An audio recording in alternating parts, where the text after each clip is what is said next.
3 things to never, ever do when operating trail cameras. Whether you're a seasoned veteran or you're brand new to trail cameras, by avoiding these 3 mistakes, you'll not only have a better trail cam experience, you can also save yourself time and frustrations. As I go over the list, you may find that you've been guilty of 1, 2, maybe all 3 of these mistakes in the past. We've all been there. I've made these mistakes. The key is to learn from our mistakes and to have a better experience moving forward.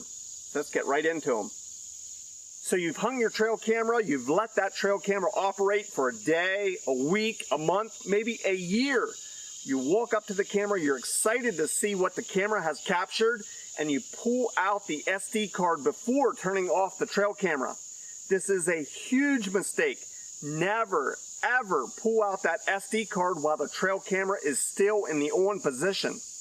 That camera may be taking a photo or a video as you're walking up to it or as you're opening up the cover, and at best case scenario, you're going to corrupt that file.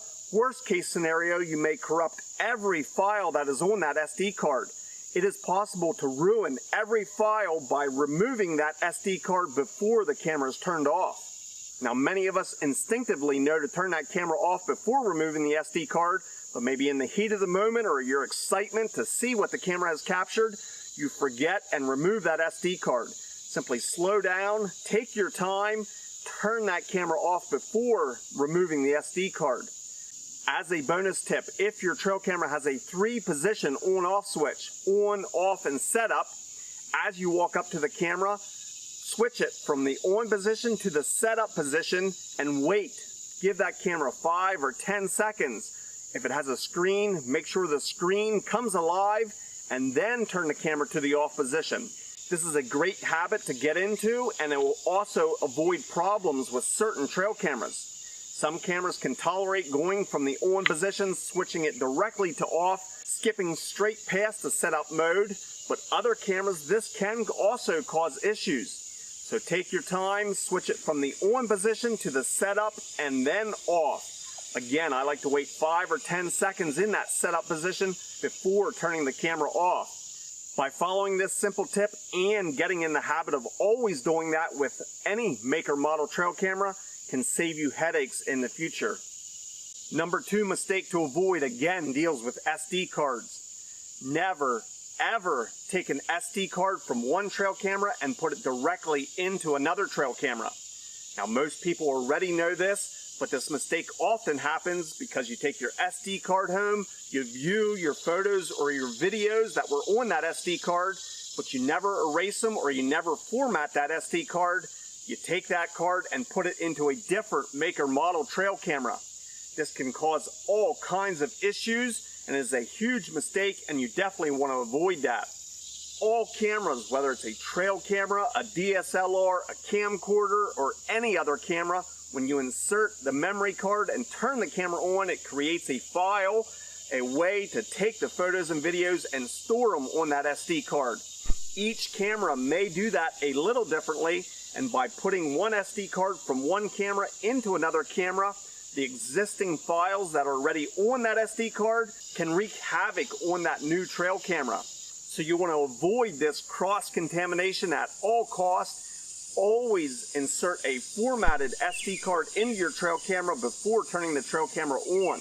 By doing this, you're going to save yourself a lot of headaches. The camera could even appear to be operating correctly. You could walk away for a week or a month only to come back and find that the trail camera never took any photos or videos because it couldn't store them properly, or the files that it did take are corrupt and cannot be viewed. So by all means, avoid switching SD cards directly from one trail camera to another.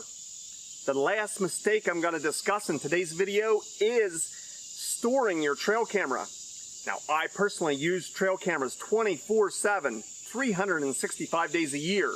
All of my cameras are out all the time, but many people, I realize, don't operate their trail cameras year-round, and you may store your trail camera from time to time or for certain seasons. When you store your trail camera, never, ever store your trail camera with batteries inside. I know this often happens by mistake. Maybe you're in a hurry or you're just placing your trail camera in the closet or in a drawer and you forget to take out the old batteries. This is not only a huge mistake, it can actually cause damage to your trail camera. Not only could your alkaline batteries leak and cause corrosion inside the trail camera, I personally believe the camera could actually be damaged even without corrosion by leaving the batteries in it. So many times I've heard stories where people said my trail camera operated perfectly.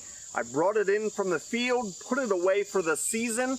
When I got it back out, my camera will not work. Maybe it won't even turn on. Now, obviously, there could be a variety of reasons why this trail camera died. It could be just coincidence that it died during its rest period. But I have found trail cameras, while not in use, especially if you left old batteries in it, have the tendency to not operate properly in the future.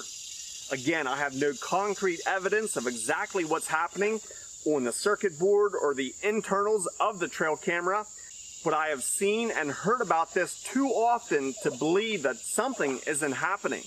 So one thing to always do to reduce this problem is to remove old batteries out of the trail camera. Never ever store a trail camera with batteries in it. All trail cameras, even in the off position, have the potential of pulling a small amount of voltage. Even if the batteries were in decent condition when you put the trail camera in the closet or drawer, that does not mean it will not pull down those batteries and cause issues. So always remove the batteries from a trail camera anytime you're not using it. And just for good measure, I'm going to throw in a bonus tip, and it has to do with batteries. Never mismatch batteries. Whether it's old batteries and new batteries, or whether it's different brand of batteries or alkalines and lithiums, you never want to mix and match your batteries. I know the tendency is, well, I have these 4 batteries, I think they're pretty good still, and I'll add 4 brand new batteries to it, and I'll mix them in and have 8 batteries for my trail camera. You never want to make this mistake. You're always going to ruin your 4 new batteries because your 4 old batteries are going to pull down the new batteries. This could not only cause performance issues with your trail camera, you're more or less going to ruin those 4 brand new batteries because their voltage level is going to levitate towards the lowest voltage battery that's in that trail camera. So again, never mix and match batteries. That means voltage-wise, brand-wise, and battery type. When in doubt, simply put in brand new batteries. It's a little bit more cost up front, but you're going to save yourself headaches down the road. So those were 3 of many mistakes to avoid, but now I'd love to hear from you. Have you ever made any of these mistakes, or maybe you have some other tips or things to avoid when operating trail cameras? Please leave me a comment down in the comment section. I not only love hearing from you, but I can often learn from your comments. Maybe it's something that I need to avoid moving forward.